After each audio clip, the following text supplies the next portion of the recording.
Welcome back. Rafi গল্পর season 3 part 5 নিয়ে উপস্থিত। তো বেশি কথা না কয়ে ভিডিও শুরু করা যাক। তার অনেক রক্তপাত হওয়ার কারণে তার এখনো জ্ঞান ফিরেনি আর সে এখন কোমায় চলে গিয়েছে।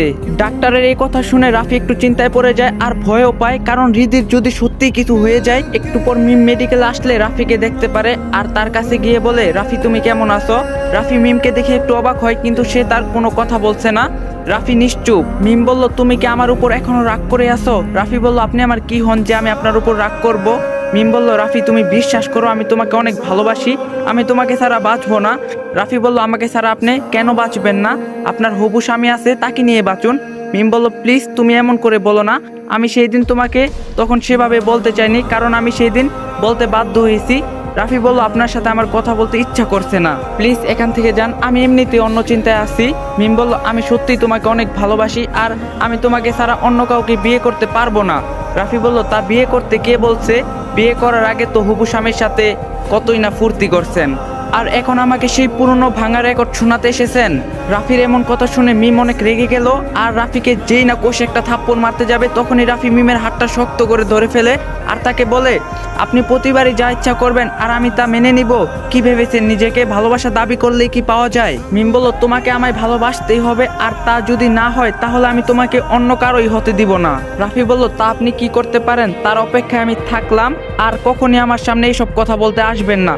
এই কথা বলে রাফি মিমের হাতটা ছেড়ে দিল আর মিম রাফির এমন ব্যবহার করা দেখে হতভম্ব হয়ে গেল আর কাঁদতে লাগলো। তখনই সেই ডাক্তার মিমের কাছে এসে বলে, ডাক্তার বলল, ম্যাডাম আপনি কাঁদতেছেন কেন? মিম বলল, কই না তো কিছু, কি বলবেন? ডাক্তার বলল, আপনি এখন এলেন?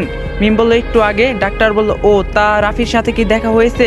মিম বলল, হ্যাঁ, হঠাৎ এমন প্রশ্ন করছেন? ডাক্তার বলল, না মানে আমার মনে হলো আপনি তার সাথেই দেখা করতে এসেছেন। মিম বলল, না তেমন কিছু না। তা আপনার এমন কেন মনে হলো? ডাক্তার বলল, আসলে ম্যাডাম আমার মনে হয় আপনি তাকে পছন্দ করেন। মিম নিশ্চুপ।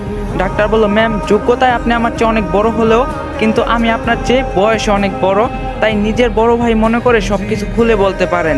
মিম বলল, আসলে আমি তাকে সত্যিই ভালোবাসি আর সে আমাকেও ভালোবাসতো, কিন্তু এখন সে আর আমাকে সহ্যই করতে পারছে না। ডাক্তার বলল, তা আপনি তাকে বুঝিয়ে বলছেন না কেন? মিম বলল, তার তো কম চেষ্টা করলাম না, কিন্তু তার যে কি হলো, সে এখন আমার ভালোবাসা বুঝতেই চাচ্ছে না। ডাক্তার বলল, ম্যাম আপনি কিছু না মনে করলে একটা কথা বলতাম। মিম বলল, বলেন। ডাক্তার বলল, আমার মনে হয় সে অন্য কোনো মেয়েকে ভালোবাসে। মিম বললে, কি বলছেন এসব? আর ভালোবাসলেও বা সে কে? ডাক্তার বলল, সেই হাসপাতালেই আছে, আর আপনি যাকে ভালোবাসেন সে তার জন্য বলতে গেলে পাগল। মিম বলল, কোথায় সে? ডাক্তার বলল, সেই পাশের কেবিনে আছে। মিম বলল, পাশের কেবিনে আছে মানে? ডাক্তার বলল, ঠিকই বলছি। একটা মেয়েকে নিয়ে রাফি হাসপাতালে আসলো, তার জন্য কত ছোটাছুটি করে রক্ত সংগ্রহ করলো, আবার কত সময় ধরে তার জন্য হাসপাতালে বসে আছে। মিম বলল, না না, আপনার কোথাও ভুল হচ্ছে, সে এমন না। ডাক্তার বলল, আপনি আমার কথা বিশ্বাস করতেও পারেন আবার নাও করতে পারেন, আমি যতটুক তাকে দেখে বুঝলাম সেটাই বললাম আপনাকে। এই কথা বলে সেই ডাক্তার চলে গেল। মিম তার কথায় একটু চিন্তা করতে থাকে, কারণ কথাটা একবারে ফেলে দেওয়ার মতো না। রাফি তো আমাকে ভালোবাসার কথা বলছিল, তাহলে কেন এখন আমাকে রাফির ভালো লাগে না? এসব ভাবতে ভাবতে মিম সেই কেবিনে যায়, মানে রিদি যেখানে অসুস্থ হয়ে শুয়ে আছে, আর তাকে দেখে মিম একটু অবাক হয়, কারণ মেয়েটি দেখতে তো সত্যি অনেক সুন্দর। তাহলে কি রাফির সাথে এই মেয়ের কোনো সম্পর্ক আছে? তখনই সেখানে রাফি চলে আসে আর মিমকে দেখে সে বলে, আপনি এখানে কি করছেন? মিম বলল, এই মেয়েটিকে আর তোমার কি হয়? রাফি বলল, তা আপনি জেনে কি করবেন? দেখছেন না সে অসুস্থ। মিম বলল, আমি জানতে চাই এই মেয়েটি তোমার কি হয়? রাফি বলে, বলবো না, আর বললেই বা কি হবে? মিম বলল, তোমাকে বলতেই হবে, কারণ আমি তোমাকে ভালোবাসি, আর এই মেয়েটির সাথে তোমার কি সম্পর্ক? তখন রাফি মিমকে যা বলে তা শুনে মিম যেন আকাশ থেকে পড়ে। রাফি বলল, সে আমার স্ত্রী, আর আমি আপনাকে আমার যেই ভালোবাসার মানুষের কথা বলছিলাম সেই এখন জানতে পেরেছেন? মিম বলল, না তুমি মিথ্যা কথা বলছো, তুমি আমাকে ছাড়া আর কাউকে ভালোবাসতে পারো না। রাফি বলল, পারি না না পারি তা তো দেখতেই পারছেন, এখন অন্তত আমার পিছু ছাড়ুন, আর কতবার বলবো আমি আপনাকে ভালোবাসি না? এবার জানা হয়েছে তো? মিম নিশ্চুপ। রাফি বলল, প্লিজ আর আমাকে নিয়ে ভাবিয়েন না, আপনি মাসুদকে বিয়ে করেন আর সুখী হবেন অনেক। মিম আর কিছু না বলে সেখান থেকে চলে যায়, আর রাফি তাকে কিছু বলে না। এদিকে রাফি চলে যাওয়ার পর রোদেলা এখনো ভাবছে সে রাফির সাথে কি তার শ্বশুর বাড়ির কোনো সম্পর্ক আছে। একটু পরে রাফির বাবা রোদেলার কাছে আসলে রোদেলা বলে, বাবা কিছু না মনে করলে একটা কথা জানতে চাইছিলাম। রাফির বাবা বলল, বলো। রোদেলা বলল, আপনার ছেলের সাথে আমার বিয়ে হওয়ার আগে তার সাথে আমার সম্পর্ক ছিল, তখন তো সে বলছিল তারা দুই ভাই, তাহলে পরে কেন আপনারা বলেন যে আপনার একমাত্র ছেলে আছে? রাফির বাবা বলল তা ঠিকই তো বলছি, কেন হঠাৎ এই ধরনের কথা কেন বলছো? রোদেলা বলল আসলে বাবা এমনিতে জানতে ইচ্ছা করছিল তাই বললাম। রাফির বাবা বলল তা ঠিক আছে, এই বিষয়ে আর কোনোদিন কোনো কথা বলবা না, বুঝলে? রোদেলা বলল আচ্ছা ঠিক আছে। এদিকে মিমকে মিথ্যা কথা বলার জন্য রাফির কেমন যেন লাগছে, এত বড় মিথ্যা বলাটা কি ঠিক হলো তার? এদিকে অনেক রাতও হয়ে গিয়েছে আর রীতি এখনো নিশ্চুপ হয়ে শুয়ে আছে। এদিকে রাফি ওপরে ঘুমিয়ে পড়ছে। তারপর রাফি ঘুম থেকে উঠলে তার মনে পড়ে যে তার তো কাল সকালে রোদেলার বাবা দেওয়ার ঠিকানায় যেতে হবে, কিন্তু সে রীতিকে এমন অবস্থা রেখে কি করেই বা যাবে? কারণ এখানে তো রীতির পরিবারের কেউ নেই। পরে রাফি আর এত কিছু না ভেবে রোদেলার বাবা দেওয়ার ঠিকানায় চলে যায়। আর সেখানে যাওয়ার পর রোদেলার বাবা রাফিকে দেখে বলল এই তো তোমার জন্যই তো অপেক্ষা করছিলাম, আসতে কোনো সমস্যা হয়নি তো? রাফি বলল না, সমস্যা হয়নি, তোমাকে আসলে আমি একটা চাকরি দিতে চাইছিলাম, যদি তুমি করতে চাও। রাফি বলল জি করতে চাই। রোদেলার বাবা বলল ভালো তো, তা তোমার কি আগে চাকরি করার অভিজ্ঞতা আছে? রাফি বলল আছে, বলুন কি করতে হবে?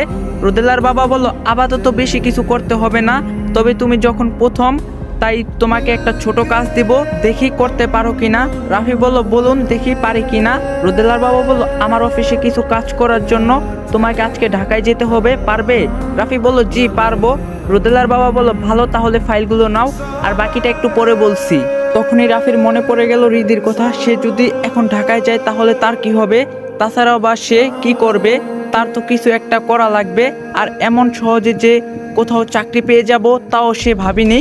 কিন্তু রিদির কি তাহলে এখানে একাই থাকবে? তখন রোদেলার বাবা রাফিকে বলে ওঠে কোনো কি সমস্যা, কি যেতে পারবে তো?